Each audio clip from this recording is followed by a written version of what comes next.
We hear it all the time. Europe has free healthcare, free pensions, life is much cheaper, and everything is much more relaxed. But is it actually true? I'm an Italian living in the United States, and just by talking and seeing some of my fellow classmates from Italy, I believe that the general image young Americans are making in their head about Italy, Europe, and all the European countries is more of a fairy tale. But I might be wrong. Hi YouTube, it's Yashi, and in today's video we're breaking down the cost of living between two major capitals, my hometown Rome and the place I currently live, the Washington DC area. Find out where a young professional is more likely to have a financially stable life, especially in the beginning of the career. But before we start, please like and subscribe to Bless the YouTube channel and spread this message specifically to the whole world, because this is something that I believe many people have to know. So let's start with the first metric. The average income of an under 35-year-old person in Italy is around $29,000, which translates to an after-tax income of $19,727.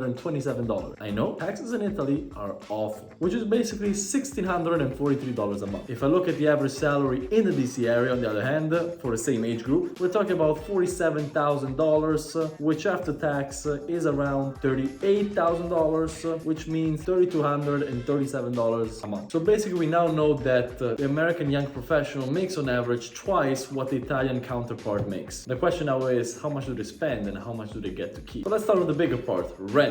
Specifically renting a room. If you're financially responsible, especially in the beginning of your career, best bet is to rent a room, have roommates, or even better, rent hack. I will make a separate video about rent hacking that will come later on. The low-end average rent for a room in Rome is around $500, which brings the disposable income from $1,643 to $1,143. In DC, on the other hand, as expected, we can find something on the low end by taking also the dangerous areas of DC out for around $800, which brings our disposable income to $2,437 a month. The next big expense, of course, is groceries, where an average Italian spend around $285 a month, while Americans above $400, bringing the disposable income down to $858 for Italian and $2,025 for the American counterpart. Next is car payments. Although both cities don't require you to have a car to actually live in them, because it's one of the few cities where you don't actually need one. You can walk or take an Uber, very simple. We're still gonna take these into consideration. So the average car payment in Italy is $360, while the average car payment in America is around $550, bringing disposable incomes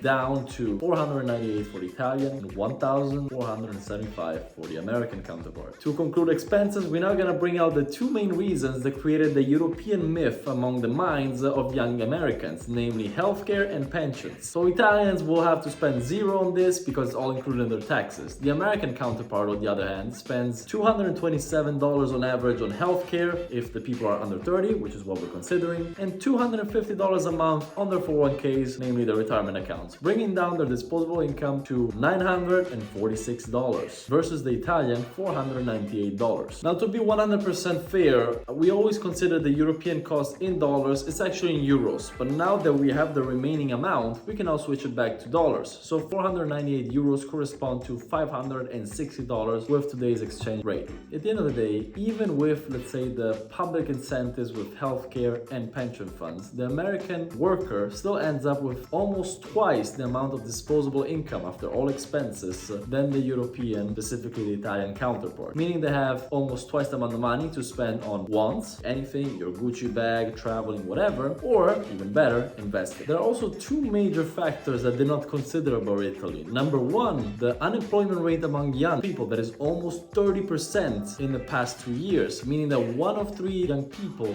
does not have a job. That's more than the unemployment rate we experienced in 2008 recession in America. That's crazy. You get that income I told you if you're gonna get a job, but you're not even sure if you're gonna get one. Number two, the potential increase in salary. In America, salaries at above 30 and 40 years old are extremely higher, especially among the higher end. Also, if you're the average American with a $30,000 student loan right as you go out of college, America will also enable you to pay that off much quicker, exactly for the same reasons I just showed to you in this analysis. So I guess at the end of the day, the myth is pretty much busted. Although I have to say that walking around Rome is much more pleasurable than walking around DC. But that's just personal preference, it's nothing to do with the finances. This is purely a financial thing.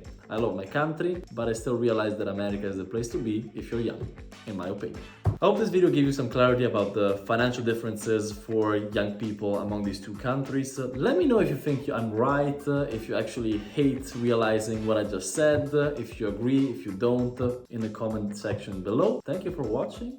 Ciao.